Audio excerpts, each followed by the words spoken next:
സെയ്ഫ് സൈൻലാബ്ദീൻ കൂടി ചേരുന്നു. സെയ്ഫ്, ഒരു 4 മന്ത്രിമാരൊഴികെ ഈ ടൈസൺ മാസ്റ്റർ ഒഴികെ ബാക്കിയെല്ലാം പുതുമുഖങ്ങളാണ് CPIയുടേത്. പിന്നെ ഗീതാ ഗോപിയുടെ പേരുമാണ് പിന്നെ പുതുമുഖമല്ലാത്തോ എന്നുള്ളത് നാട്ടികയിൽ. ഇങ്ങനെ നോക്കുമ്പോൾ ഈ CPIയുടെ സ്ഥാനാർത്ഥി പട്ടിക അന്തിമമായിട്ടില്ല എങ്കിൽ പോലും പുറത്തു വരുമ്പോൾ എന്താണ് തോന്നുന്നത്? അതുപോലെ ഈ ഗീതാ ഗോപിയുടെ പേയ്മെന്റ് സീറ്റ് ആരോപണത്തെയൊക്കെ CPI എങ്ങനെ നേരിടും?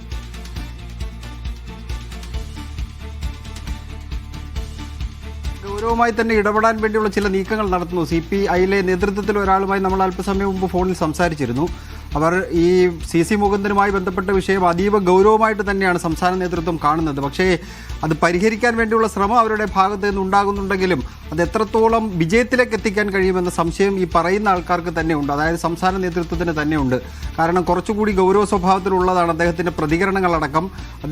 അദ്ദേഹവുമായി ചില നേതാക്കന്മാർ ബന്ധപ്പെട്ടിരുന്നു. നേതാക്കന്മാർ ബന്ധപ്പെട്ടപ്പോഴും വൈകാരികമായിട്ടാണ് അദ്ദേഹം സംസാരിച്ചിട്ടുള്ളത്. കാരണം അദ്ദേഹത്തിൻ്റെ വീട് പണയത്തിലായിരുന്നു, ഒരു ഘട്ടത്തിൽ പണയത്തിലായിരുന്നു. സാമ്പത്തികമായി വലിയ ഞെരുക്കമുള്ള ആളാണ് CC മുകുന്ദൻ. വലിയ മറ്റ് ഏതെങ്കിലും തരത്തിലുള്ള പേരുദോഷങ്ങൾ അദ്ദേഹം കേൾപ്പിച്ചിട്ടുമില്ല. ഈ അഴിമതി അടക്കമുള്ള കാര്യങ്ങൾ അങ്ങനെയൊന്നും അദ്ദേഹത്തിൻ്റെ ഭാഗത്തു നിന്ന് അങ്ങനെയൊന്നും ഉയർന്നു വന്നിട്ടുമില്ല. അത് പാർട്ടിക്ക് വേണ്ടിയാണ് താൻ ജീവിച്ചത്, ആ പാർട്ടി തന്നെ അവഗണിച്ചു ഈ ഘട്ടത്തിൽ എന്നുള്ള തോന്നലാണ് അദ്ദേഹത്തിനുള്ളത്. ആ തോന്നലിൻ്റെ അടിസ്ഥാനത്തിലാണ് സ്വതന്ത്രനായി മത്സരിക്കുമെന്ന ആലോചന പോലും CC മുകുന്ദൻ്റെ ഭാഗത്ത് നിന്ന് ഉണ്ടായത്. ഗീതാ ഗോപിയുമായി ബന്ധപ്പെട്ട് പേയ്മെൻറ്റ് സീറ്റ് വിവാദം അത് അത്ര ഗൗരവത്തിൽ പാർട്ടി നേതൃത്വം എടുക്കുന്നില്ല. അത് ഈ ഒരു ആരോപണം എന്നതിനപ്പുറത്തേക്ക് അതിനകത്ത് എന്തെങ്കിലും തരത്തിലുള്ള വസ്തുതയുള്ളതായി മറ്റ് നേതാക്കന്മാരോട് സംസാരിക്കുമ്പോഴും അതിനെ അങ്ങനെ കാണുന്നില്ല. ഇത് അദ്ദേഹത്തിന് ഒരു വൈകാരികമായ പ്രശ്നം ഉള്ളതുകൊണ്ട് അദ്ദേഹം പറയുന്നതാണ്. ആ പ്രശ്നം പരിഹരിക്കാൻ വേണ്ടി ഒരു ശ്രമം നടത്തുന്നുണ്ടെങ്കിൽ എത്രത്തോളം വിജയിക്കും എന്നുള്ള സംശയം അവർക്ക് ഉണ്ട്. അതിനിടയിലാണ് കോൺഗ്രസും BJPയും എല്ലാം അദ്ദേഹവുമായി ബന്ധപ്പെടുന്നുണ്ട് എന്ന വിവരം കൂടി ലഭിക്കുന്നത്. അദ്ദേഹത്തിന് അവിടെ സ്ഥാനാർത്ഥിയാക്കിയാൽ ജയിക്കാൻ കഴിയുമെന്ന പ്രതീക്ഷയാണ് കോൺഗ്രസ് നേതൃത്വത്തിനുള്ളത്. BJPക്കും സമാനമായ രീതിയിലുള്ള പ്രതീക്ഷയുണ്ട്. പക്ഷേ BJPയുടെ ഭാഗമായി നിന്നാൽ അദ്ദേഹത്തിന് എത്ര വോട്ട് കിട്ടും എന്നുള്ള കാര്യം അദ്ദേഹവുമായി അടുത്ത സുഹൃത്തുക്കളടക്കം ചില സംശയങ്ങൾ പങ്കുവെക്കുന്നുണ്ട്. എന്തായാലും അദ്ദേഹം അങ്ങനെ പോത്തില്ല എന്ന പ്രതീക്ഷ പങ്കുവെക്കുമ്പോഴും ഇത് അദ്ദേഹത്തെ അനുനയിപ്പിക്കാൻ വേണ്ടി എന്ത് ചെയ്യും എന്നുള്ള ചോദ്യം നിലനിൽക്കുകയാണ്. അല്പസമയത്തിനകം തന്നെ CPIയുടെ സംസ്ഥാന സെക്രട്ടറി ബിനോയ് വിശ്വത്തിൻ്റെ ഒരു പ്രതികരണം ഈ വിഷയത്തിൽ ഉണ്ടാകും.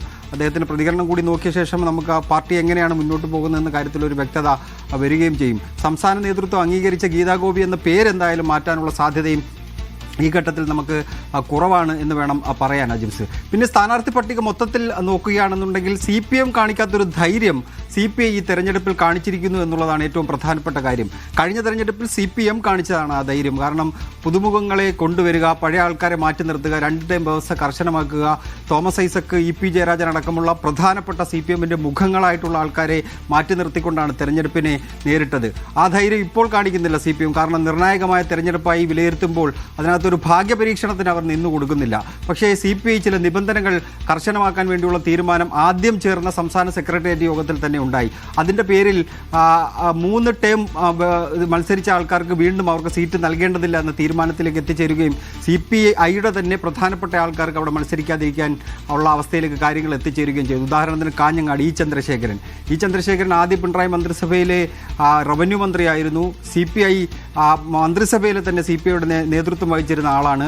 രണ്ടാമത് അദ്ദേഹം ഈ രണ്ടാം മന്ത്രിസഭയിൽ അദ്ദേഹം ഉൾപ്പെട്ടിട്ടില്ലെങ്കിലും സഭയിലെ CPIയുടെ കാര്യങ്ങൾ നിയന്ത്രിക്കുന്നത് അദ്ദേഹം തന്നെയായിരുന്നു. CPIയുടെ ഏറ്റവും പ്രധാനപ്പെട്ട നേതാക്കളിൽ ഒരാളാണ് ഈ ചന്ദ്രശേഖരൻ. അദ്ദേഹത്തിന് 3 ടേം വ്യവസ്ഥ കർശനമാക്കിയതോടുകൂടി അദ്ദേഹത്തെ മത്സരിപ്പിക്കേണ്ടതില്ല എന്ന തീരുമാനത്തിലേക്ക് എത്തിച്ചേരുകയും അവിടെ മറ്റൊരാളെ സ്ഥാനാർത്ഥിയാക്കാൻ വേണ്ടി സംസ്ഥാന സെക്രട്ടേറിയറ്റ് ഇന്നലെ തീരുമാനമെടുക്കുകയും ചെയ്തു. അതുപോലെ തന്നെയാണ് തൃശ്ശൂർ P ബാലചന്ദ്രനെ അവർ മാറ്റി നിർത്തുകയാണ്. ജില്ലാ നേതൃയോഗങ്ങളിൽ നിന്ന് വന്ന പേരിൽ പോലും P ബാലചന്ദ്രൻ്റെ പേര് ഉണ്ടായിരുന്നില്ല. അവിടെ VS സുനിൽകുമാറിനെ മത്സരിപ്പിക്കണം എന്നുള്ള ആലോചന പോലും ഒരു ഘട്ടത്തിൽ നടന്നു. പക്ഷേ അത് പിന്നീട് എങ്ങനെയോ അത് വെട്ടിപ്പോയി. എന്തായാലും ഇപ്പോൾ ആലങ്കോട് ലീലാകൃഷ്ണൻ എന്ന് പറയുന്ന കവി അദ്ദേഹത്തെ മത്സരിപ്പിക്കാൻ വേണ്ടിയുള്ള തീരുമാനം എടുക്കുകയാണ്. അത് പാർട്ടിയുടെ 2 പ്രധാനപ്പെട്ട നേതാക്കന്മാരെ മാറ്റി നിർത്തിക്കൊണ്ടാണ് അങ്ങനൊരു തീരുമാനം എടുക്കുന്നത്. പക്ഷേ CC മുകുന്ദനെ പോലെ ഇദ്ദേഹം ഒരു വൈകാരിക പ്രതികരണത്തിന് P ബാലചന്ദ്രൻ തയ്യാറായിട്ടില്ല. പാർട്ടി തീരുമാനത്തെ അംഗീകരിക്കുന്നു എന്ന ഒരു പ്രതികരണം മാത്രമാണ് അദ്ദേഹത്തിൻ്റെ ഭാഗത്ത് നിന്നുണ്ടാകുന്നത്. വിഷമമുണ്ടോ എന്ന് ചോദിച്ചാൽ സ്വാഭാവികമായിട്ടും ഉണ്ടാകും. പക്ഷേ ഒരു തവണ മാത്രമേ മത്സരിച്ചിട്ടുള്ളൂ. എന്നിട്ട് മാറ്റി നിർത്തുന്നതിനെ സംബന്ധിച്ച് ചോദ്യങ്ങൾ പോലും അദ്ദേഹം ഉന്നയിക്കാതെ തന്നെ ആ തീരുമാനത്തെ അംഗീകരിക്കുന്നു എന്ന് പറയുകയാണ് ചെയ്തത്. പിന്നീടുള്ളത് കൊല്ലത്തെ പാർട്ടിയുടെ ഏറ്റവും ശക്തനായിട്ടുള്ള നേതാവ് ജില്ലാ സെക്രട്ടറി PS സുബാലിനെ ടേം വ്യവസ്ഥയുടെ പേരിൽ മാറ്റി നിർത്തുകയാണ്. അദ്ദേഹത്തിന് ഇളവ് നൽകണം, കൊല്ലത്ത് നിന്ന് 2 പേർക്ക് ഇളവ് നൽകണം എന്നുള്ള ആവശ്യം മുന്നോട്ട് വെച്ചിരുന്നു കൊല്ലം ജില്ലാ സെക്രട്ടേറിയറ്റ്. അത് ഒന്ന് പുനലൂരിൽ നിന്ന് മത്സരിച്ച് ജയിച്ച PS സുബാൽ ജില്ലാ സെക്രട്ടറി, 2 ചാത്തന്നൂരിൽ നിന്ന് മത്സരിച്ച GS ജയലാൽ ഇവർക്ക് രണ്ടുപേർക്ക് ഇളവ് നൽകണം. ചാത്തന്നൂരൊക്കെ കടുത്ത പോരാട്ടം നടക്കുന്ന സ്ഥലമാണ്. BJP 2ാം സ്ഥാനത്ത് തുടർച്ചയായി വരുന്ന സ്ഥലമാണ്. അതുകൊണ്ട് അവിടെ ഇളവ് നൽകണമെന്നുള്ള ആവശ്യം മുന്നോട്ട് വെച്ചെങ്കിലും സംസ്ഥാന നേതൃത്വം അത് ചെവിക്കൊണ്ടില്ല. തീരുമാനം നടപ്പാക്കാൻ 3 ടേം വ്യവസ്ഥ കർശനമായി നടപ്പാക്കാൻ തീരുമാനിച്ചു. അതുകൊണ്ട് ആർക്കും ഇളവ് നൽകേണ്ടതില്ല എന്ന തീരുമാനം എടുത്തുകൊണ്ട് അവിടെ മത്സരിപ്പിക്കാൻ പുനലൂരിൽ അജയ് പ്രസാദിനെ മത്സരിപ്പിക്കാൻ തീരുമാനിക്കുന്നു. അതുപോലെ തന്നെ ചാത്തന്നൂരിൽ R രാജേന്ദ്രനെ മത്സരിപ്പിക്കാൻ വേണ്ടി തീരുമാനിക്കുന്നു. ആദ്യഘട്ടത്തിൽ ചാത്തന്നൂരിലേക്ക് ചടയമംഗലത്ത് നിന്ന് ചിഞ്ചുറാണിയോട് ചാത്തന്നൂർ മത്സരിക്കാൻ വേണ്ടി പറഞ്ഞപ്പോൾ ചാത്തന്നൂരാണെങ്കിൽ ഞാൻ മത്സരിക്കുന്നില്ല എന്ന നിലപാട് അവർ സ്വീകരിച്ചു.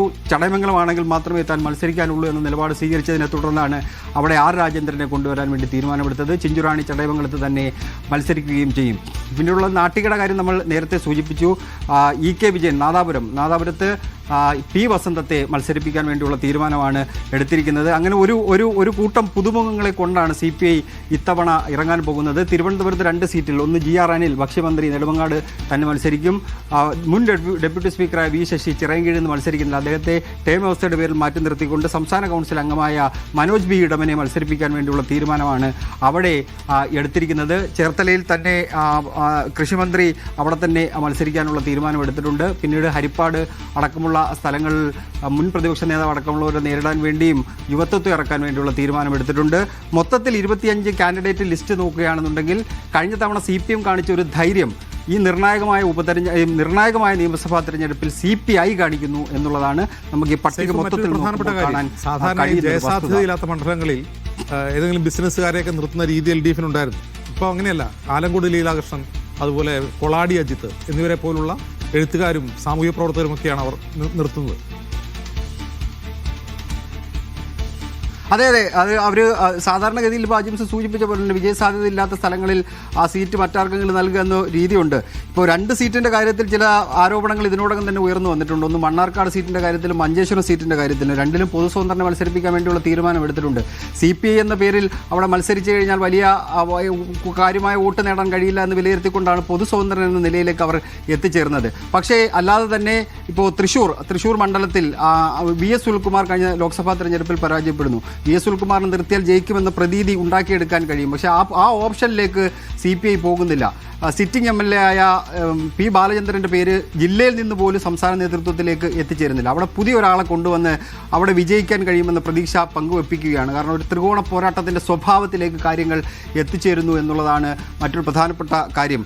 ഇപ്പോൾ പട്ടാമ്പിയിലെ കാര്യം എടുക്കുകയാണെന്നുണ്ടെങ്കിൽ പട്ടാമ്പിയിൽ മുഹമ്മദ് മുഹസിനെതിരെ പ്രാദേശിക തലത്തിൽ വലിയ വികാരം പാർട്ടിക്കുള്ളിൽ തന്നെയുണ്ട്. ജില്ലാ നേതൃത്വവുമായി ഇടഞ്ഞ് പല ഘട്ടങ്ങളിലും മുഹമ്മദ് മുഹസിൻ അവിടെ തർക്കങ്ങളും പ്രശ്നങ്ങളും ഉണ്ടായിട്ടുണ്ട്. പിന്നെ സംസ്ഥാന നേതൃത്വം ഇടപെട്ടൊക്കെയാണ് അത് പരിഹരിച്ചത്. ഇത്തവണ ജില്ലാ സെക്രട്ടേറിയറ്റ് ജില്ലാ കൗൺസിൽ യോഗം നടക്കുമ്പോൾ പോലും മുഹസിനെ അവിടെ വേണ്ട എന്ന കർശനമായ നിലപാട് സ്വീകരിക്കുകയായിരുന്നു ജില്ലാ നേതൃത്വം ചെയ്തത്. ഒടുവിൽ വലിയ തർക്കങ്ങളുണ്ടായി. പന്നി രവീന്ദ്രൻ്റെ പേര് അതിനകത്ത് ഉൾപ്പെടുത്താൻ തീരുമാനിച്ചു. മൂസിൻ്റെ പേര് ഉൾപ്പെടുത്തേണ്ടതില്ല എന്ന് തീരുമാനിച്ചു. ആ വലിയ തർക്കങ്ങൾക്കൊടുവിൽ ഒരു പ്രശ്നപരിഹാരം എന്ന നിലയിൽ നമുക്കിവിടെ നിന്ന് എന്തായാലും മൂസിൻ്റെ പേര് കൂടി വിടാം, സംസ്ഥാന നേതൃത്വം തീരുമാനിക്കട്ടെ എന്ന് പറഞ്ഞുകൊണ്ടാണ് മൂസിൻ്റെ പേര് അവിടെ ഉൾപ്പെടുത്തി നൽകിയിരിക്കുന്നത്. പക്ഷേ അവിടെ മുഹമ്മദ് മൂസിൻ മത്സരിച്ചാലേ ജയിക്കൂ എന്ന വിലയിരുത്തലിലേക്ക് CPI നേതൃത്വം എത്തിച്ചേർന്നതിൻ്റെ പശ്ചാത്തലത്തിലാണ് മൂസിനെ അവിടെ മത്സരിപ്പിക്കാൻ വേണ്ടിയുള്ള തീരുമാനം പിന്നീട് അവർ എടുക്കുകയും ചെയ്തിരിക്കുന്നത്. ഇപ്പോൾ കഴിഞ്ഞ തവണ 25 സീറ്റിൽ മത്സരിച്ചപ്പോൾ 17 സീറ്റ് അവർക്ക് ലഭിച്ചു.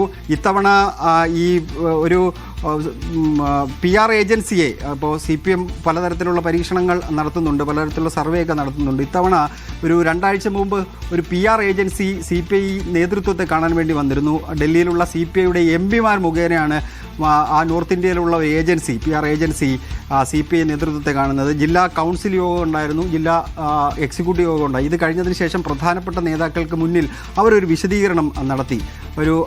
അവർ സ്റ്റഡി മെറ്റീരിയൽ അവരുടെ കയ്യിലുണ്ടായിരുന്നു. ആ സ്റ്റഡിയുടെ റിപ്പോർട്ട് അവർ അവതരിപ്പിച്ചപ്പോൾ 17 സീറ്റ് ജയിച്ച CPIക്ക് ഇത്തവണ സീറ്റുകളുടെ എണ്ണം കുറയാൻ സാധ്യതയുണ്ട്.